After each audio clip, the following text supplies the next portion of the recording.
Is that Marco Rubio or is that an AI impersonation? CoreWeave buys Core Scientific and Arista acquires VeloCloud. Ingram Micro is hit with ransomware. And can you escape a large language model by using dense words? OpenAI gets data centers from Oracle, and Microsoft is replacing its human workforce with AI. All this and more in the Tech Field Day Rundown. Welcome to the Tech Field Day Rundown, where every time we meet, every week, we run down the greatest IT news of the week with a variable degree of snarkiness. I'm your host, Alastair Cooke, and joining me as a co-host, since Tom is out at Networking Field Day and Stephen is buried in meetings, I have the great delight of having Gina Rosenthal. Welcome to the show, Gina. Hi, so glad to be here with you today. And I welcome you on National Dimples Day. It's interesting that it's a plural. My younger daughter has a single dimple just in one cheek, but it is also one of Stephen Foskett's favourite days. It is National Durian Fruit Day. Remember, this is a fruit that you cannot take on public transport, at least in Singapore. Launching straight into our highlight story at the beginning, someone's impersonating Senator Marco Rubio using AI voice and chat on Signal. Though the targets aren't named, the story highlights a broader trend. Trump aide Susie Wiles had her phone hacked, leading to calls to top officials, and the FBI has warned of ongoing impersonation campaigns targeting US leaders. Russian agents are faking Ukrainian security contacts to recruit saboteurs, and Canada's issued a similar alert about senior officials being impersonated in calls and texts. Gina, have you been impersonated by AI? Is that really you? You'll never know. I think it's really efficient. This is kind of a really interesting and terrifying story when you get over it kind of sounds funny on the surface of it.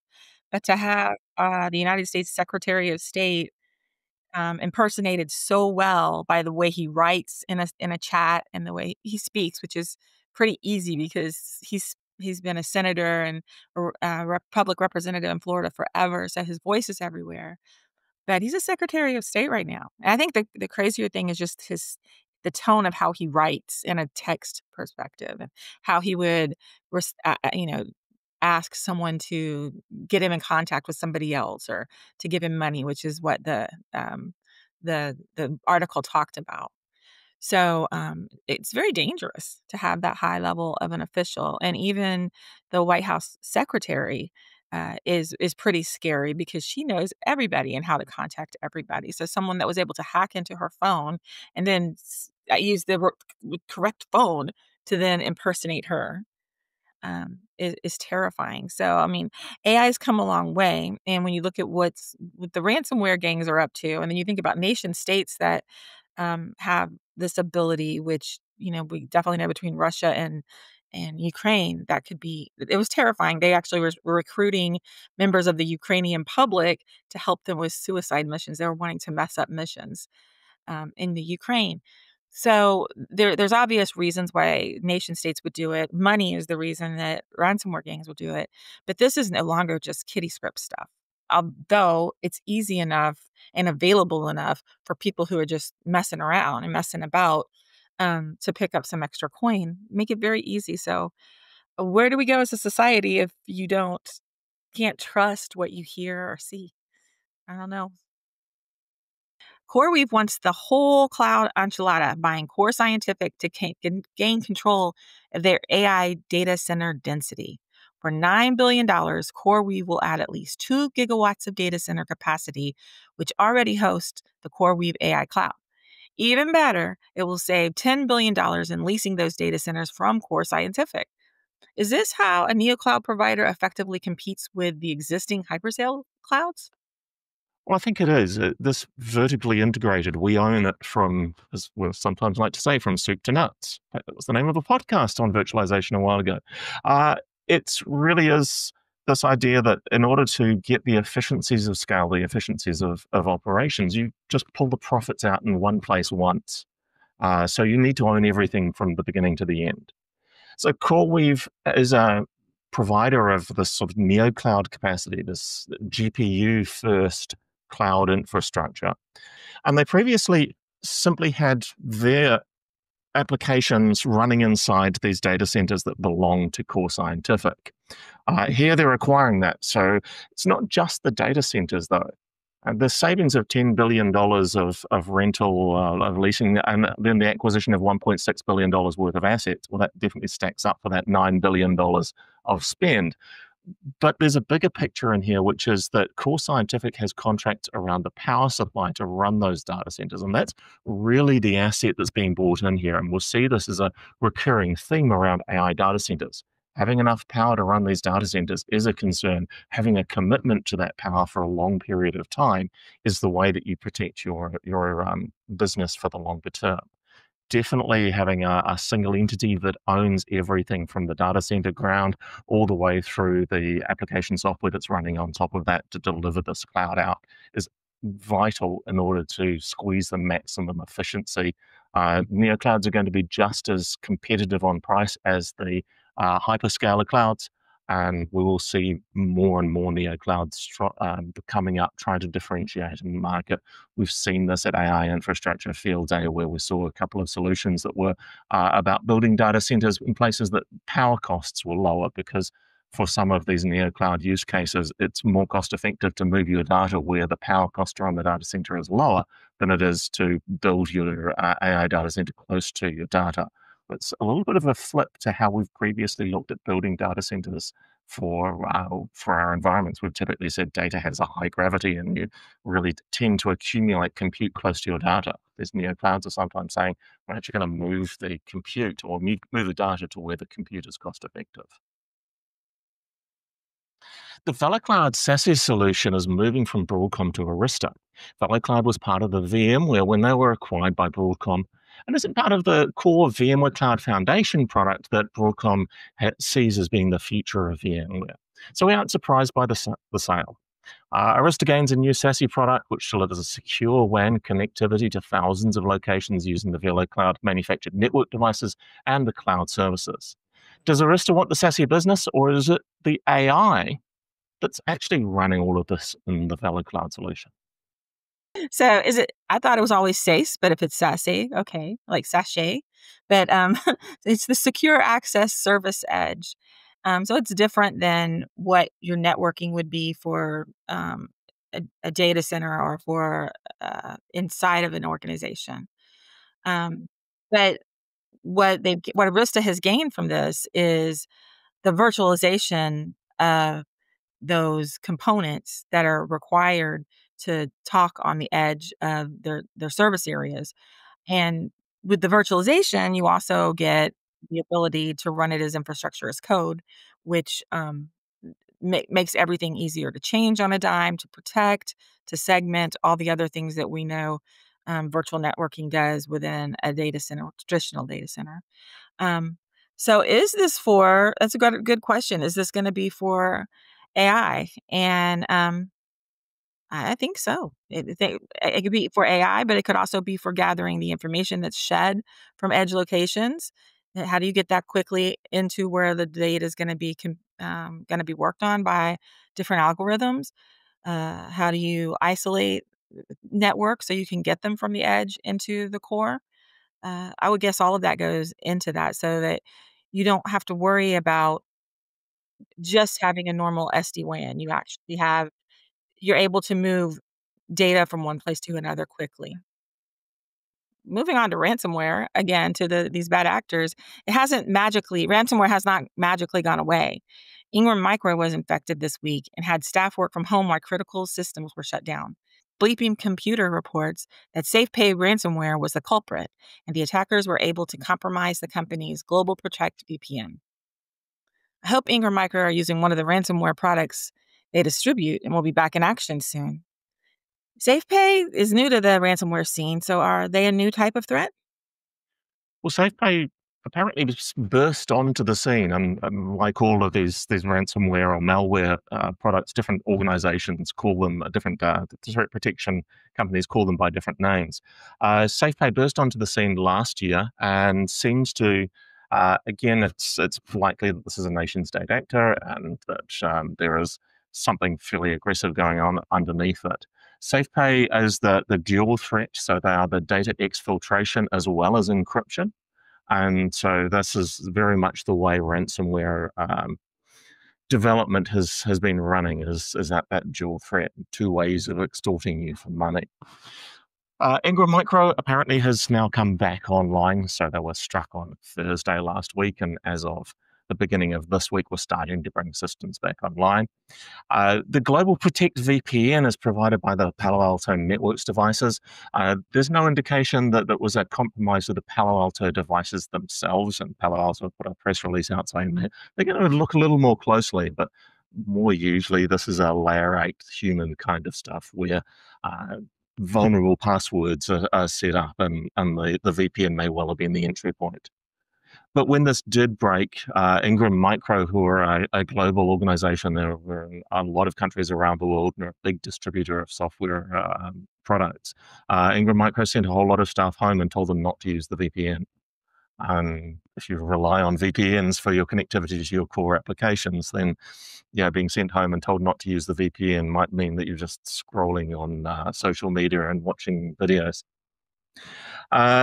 They did also, it seems like Ingram Micro did a good response here in that they were proactively shutting systems down to avoid additional compromises, additional lateral spread in this compromise. So it sounds like they were pretty quick to respond and pretty brutal in the way they did respond. And I applaud Ingram Micro for being really aggressive at stopping the spread of ransomware within the organization.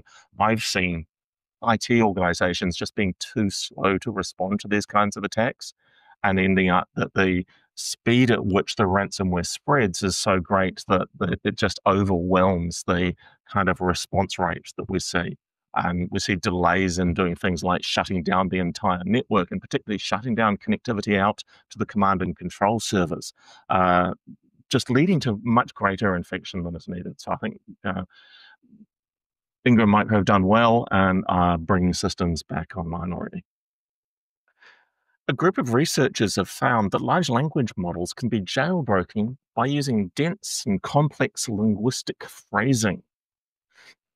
By applying advanced language transformations, attackers can mask harmful intent in a way that evades detection while still prompting the model to produce restricted or sensitive responses.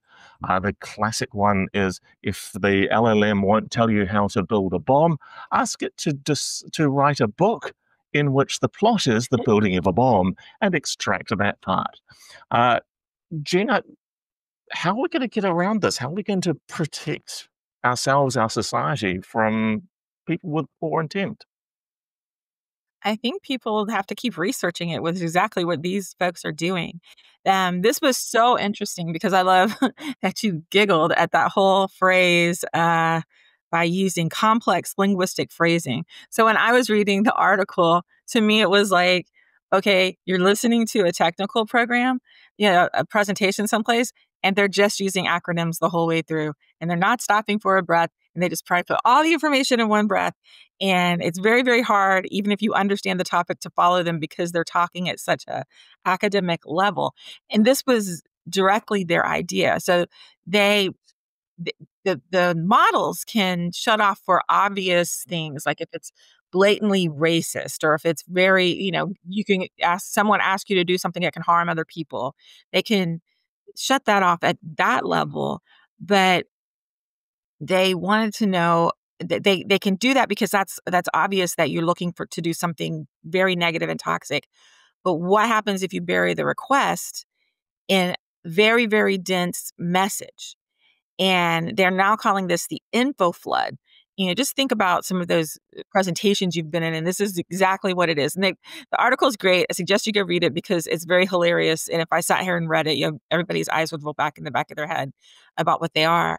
But they were able to figure out how to give them all of this very technical jargon or very complicated English jargon, and within that put the whatever they were trying to jailbreak out.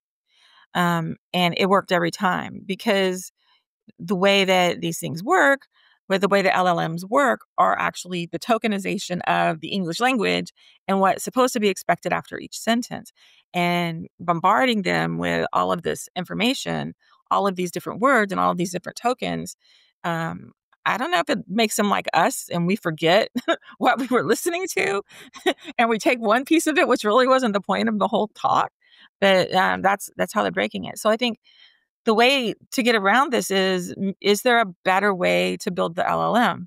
Or is there a better way to, if everyone's not going to have the opportunity to build the language models, what do you have to put in place to protect yourself from someone trying to do a jailbreak like this? Like, how do you protect your data and only use the models to help you with basic linguistical or even image tasks?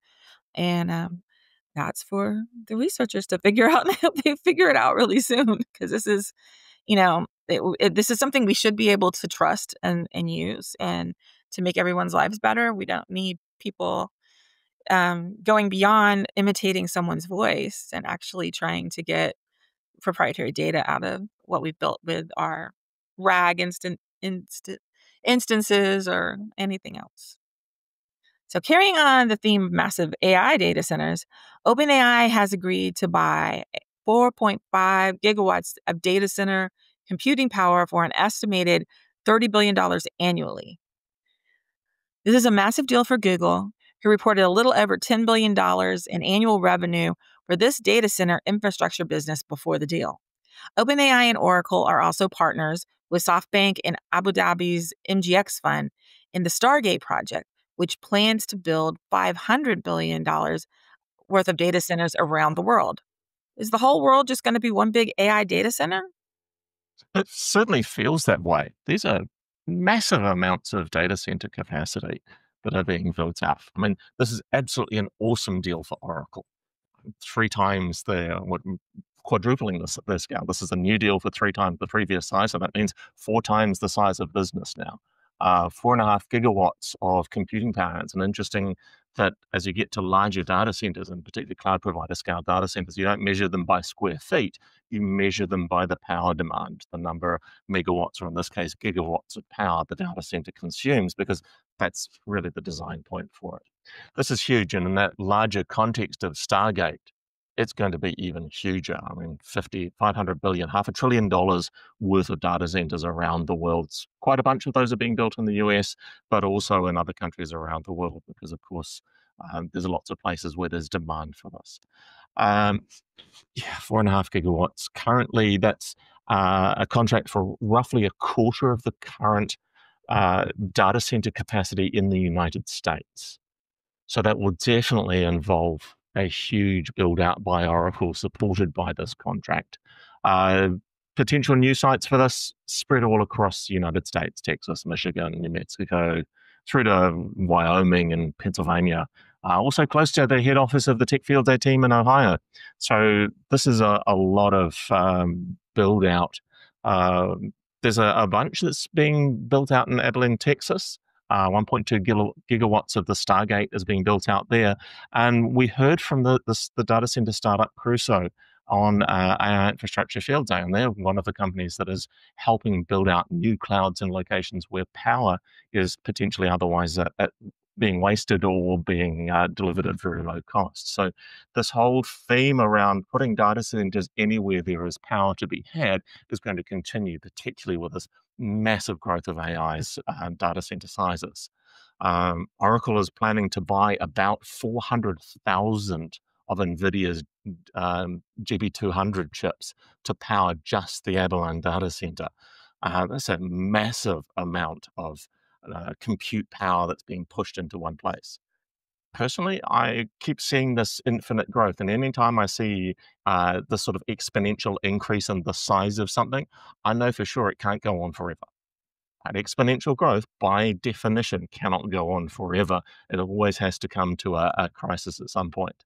I personally am very much hoping that the crisis is that we find a much more efficient and better way of running these AI applications and delivering value out. As Gina just covered, there's some pretty big challenges with the way LLMs work. They're not necessarily delivering us the general purpose AI that we would like. So keep watching this space. Massive build out and investment is awesome.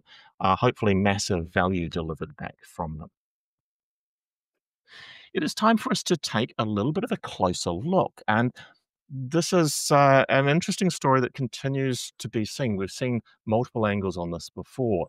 Microsoft recently laid off about 9,000 employees. That's about 4% of its total workforce. These layoffs within the tech industry, or risk reduction in force, are fairly common.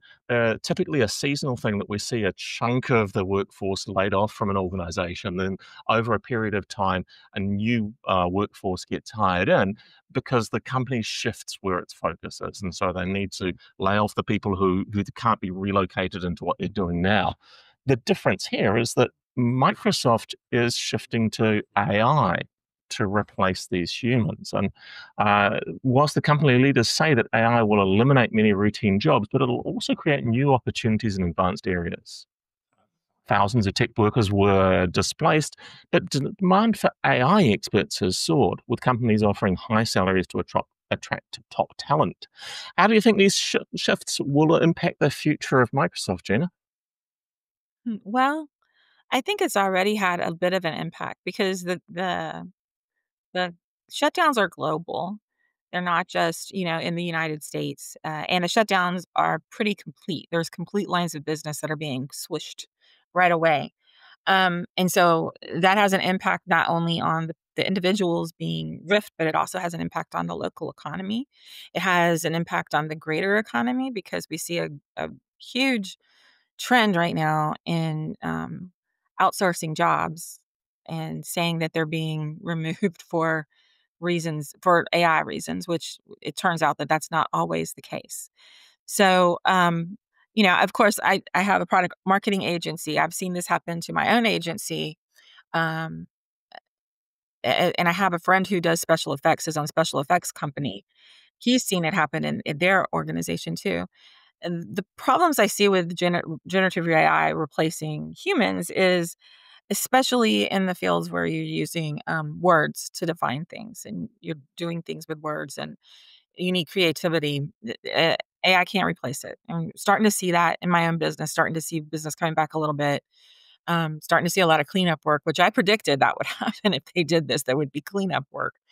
I think it's bad for the entire stream of work, right? So if this happens, this is knocking out a lot of senior workers.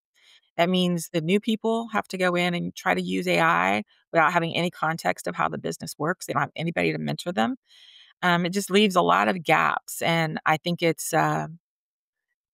I'm not sure if it's short sighted because I think this is the intention that Microsoft had and where they wanted it to go. It'll just remain to see if they are being a little too lackadaisical in their approach with this to replace knowledge workers with AI. I don't know. What do you think? Well, I think there's a couple of parts to this. One is that these riffs are routine. Uh, Mm, Hang a banner of everything's happening with AI comes up. I When I say routine, they happen pretty much every year. I mean, they're horrible for the people affected, but they happen every year. They happen across almost every organization that we deal with that's a reasonable size in the industry. Hanging the AI banner across it, there's a couple of pieces to that. One is everything's AI now, so these risks have to be AI. But also, Microsoft is saying you can get huge amounts of benefit from using AI and Copilot in your own business. So they have to walk that walk. They have to show that they're getting huge amounts of benefit. I think I agree with you that they probably are over-rotating on this, and they may find themselves in the same situation. I think it was IBM found themselves. They laid off a whole bunch of sales staff because they were going to replace them with AI, and then had to turn around and re-recruit those sales staff because the AI just was not doing the job that was required. We may see if the truth in this is that the staff members are being replaced with AI, we may well see that same wind back happen here, and it'll probably be nice and quietly. It'll just be quietly rehiring staff, hiring staff to do the jobs. You don't want to admit that you made that kind of mistake. oh, sure. I've said for a long time, for like probably 20 years now, that in knowledge workers working positions, the means of production is no longer in the hands of the companies or the owners or the managers. It's inside of our heads, of knowledge workers' heads. So what to me has been happening is you've now got a lot of companies, Intel is another one that is now doing layoffs today and replacing all of their marketing team, sending it to Accenture that's going to use AI to do the marketing. So when you do that, you're taking that means of protection back in-house, but you're trusting a large language model. That's where the means of production is now. So we know what the troubles and how that does not work, and we've talked about that forever. We talked about it today. Um, so it's I think it's an attempt to use pure capitalism type of language. It's a means to reclaim the means of production. It's no longer in the heads of the workers. It's in the code of the language models. Um, and I don't think, good luck to them. But I don't think that that's the way to go. Now, having said that, I use AI every day in my work. Clients. I like using AI. I like using the large language models, but I also have a context for how it should be used, because I have a context of the whole field of marketing and what we exist in, what our goals are to try to do things with. And that guides my prompts and how I'm doing things and how I use that for my clients. So I think there is a way to use AI to make things faster, to get rid of some of the drudge work, to help make the changes faster, all the rest of the things that they seem to want to do. But I don't think it can be done without humans.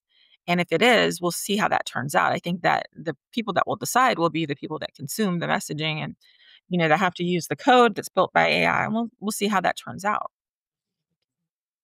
We will indeed. And other things we'll see is that this week, Tom Hollingsworth, my usual co-host here, is actually at Networking Field Day 38. So today and tomorrow, you can tune in for all of the live stream goodness and the replays, both on LinkedIn as well as on TechStrong TV.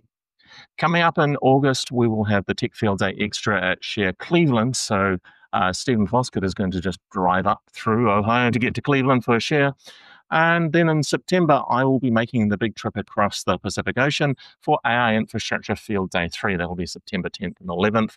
And later on that, Tom takes back on the baton. He has Security Field Day, September 24th and 25th. Check out the Tech Field Day website for all the details of all of the upcoming and all of the past events from Tech Field Day. So thank you very much for watching this episode of the Tech Field Day Rundown. You can catch new episodes every Wednesday as a YouTube video or on your favorite podcast application. The Rundown is streamed on TechStrong TV as well, and you can catch us and other TechStrong and Futurum Group programs right there on TechStrong TV, including on your smart device with the TechStrong app. We'll be back next Wednesday to talk about all the IT news in the week that was. Until then, for myself and for Gina Rosenthal, from all of us here at Tech Field Day, thanks very much and wishing you and yours a great week.